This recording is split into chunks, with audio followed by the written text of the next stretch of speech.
So guys, ipapakita ko sa inyo kung paano kami makita yung history sa YouTube. It's easy and marami ka din pwede ipakita, kaya stay tuned. Hindi lang po to sa mga history, meron po din yung post, like videos and save.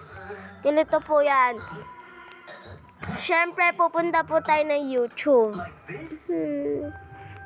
Kasi kita nyo po yung dalawa po yung yung pwede nyo po pindutin. Pwede po ito sa taas, yung profile nyo po. Ito po, profile nyo po sa taas. Yan. Ayan po, pwede po makita yung your channel. Ayan guys, yung mga pinopost natin.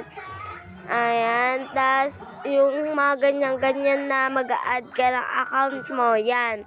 Pero yung pangalawa po, ito po talaga yung nakikita po yung history. Ayan po yung history yung pinanood natin guys, so.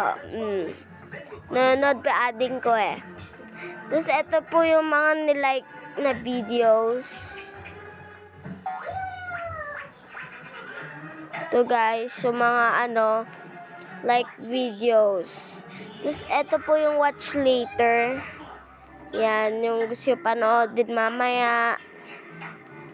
Tapos, ito po yung mga your video. Ito po yung pipindutin kapag mga post nyo. Yan o, makikita nyo po yung mga video nyo.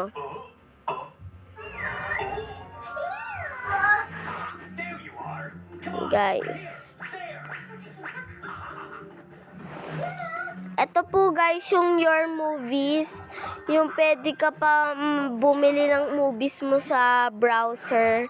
Yun lang guys, salamat po sa pakikinood. Bye!